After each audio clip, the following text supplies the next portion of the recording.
China dominating the rare earth market. It's one of the few countries that engages in the expensive process of refining those metals, making them useful for everyday products. This week, reports said that Beijing considering blocking now the United States from those very products. Now, high-profile investors are weighing in. In a blog post, Ray Dalio calls rare earth metals a critical import that American companies need from China.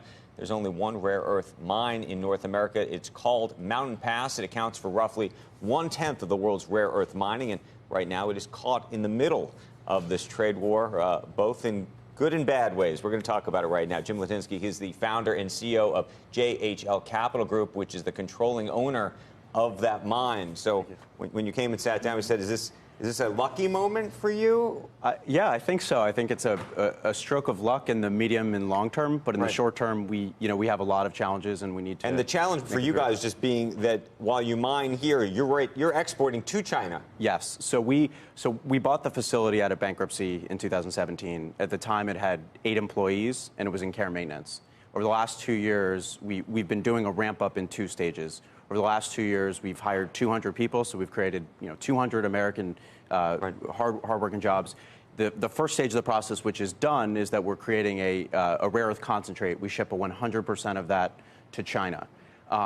Over the next year, by sometime next year, we will be making separated rare earth products. At that point, we will be fully self-sufficient from China and one of the major global producers in the world. In the meantime, the products that we sell are tariffed. So what we sell to China is tariffed. And interestingly, even though we are tariffed, the U.S. does not have a tariff on rare earths. So there's a unilateral tariff on us. Why do you sell everything to China? I still don't understand. So I mean, there's such a need for it here. We're importing 80% of what we use from China. Yeah, it's a great question. There's no refining capacity. Other than one facility in Malaysia, which has environmental challenges, there are no refining facilities in the world outside of China, essentially of any scale. Is it because it's such a heavy pollution? Well, yes. Well, there's the industry has been taken over. So Mountain Pass, the site that we acquired out of bankruptcy, was from the 1960s through the the 90s, was the leading rare earth producer in the world. But essentially in China, they have a lot less stringent environmental controls, and so about 20 years ago, they took over the industry, and it's sort of been that way since. And so our goal, the good news is that our predecessors that allowed us to end up buying this out of bankruptcy because they, had some challenges. One good thing they did is that they spent $1.7 billion building a state-of-the-art, environmentally friendly facility. How challenging would it be for you to scale up from where you are now, or for other competitors to try to mine here in the United States in the future if we get into a full-blown trade war? So there's a lot of political headline talk about other sites. The thing about rare earth mining, it's really a chemical process. Rare earths are everywhere, but to have enough concentration in the ore body to make it economic, it's very rare. And so our ore body is like the Saudi Arabia of ore bodies. We have a very high concentration of rare earth and in a non-radioactive way. It's essentially the best ore body in the world. So just to give you a data point, our rare earth concentration is about a little over 8%.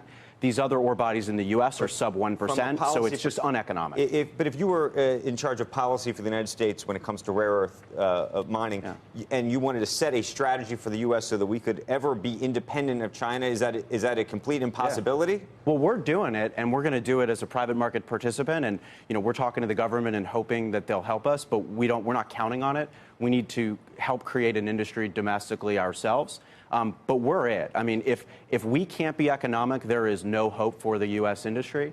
And I would add, by the way, and I just think this is remarkable, and it's a credit to the 200 Americans that are out there working right now, is that even with the challenges that we have, the higher environmental standards, our facility operates in the state of California. You can imagine what that's like versus, Inner Mongolia.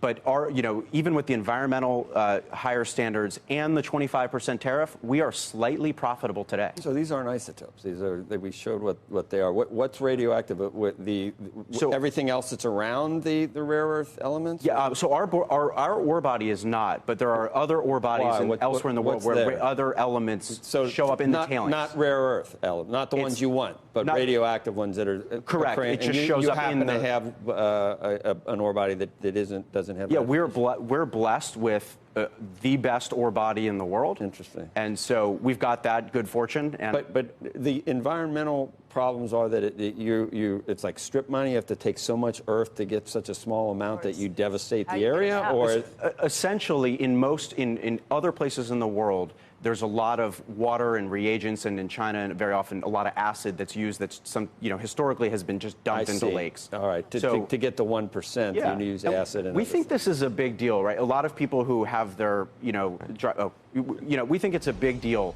Right. The environmental aspect of this, but we're going to compete on a low-cost producer basis. I love that they tariff you, but we don't tariff. Jim, people don't know that. Thank they you. think it's all thank you. It's all our fault.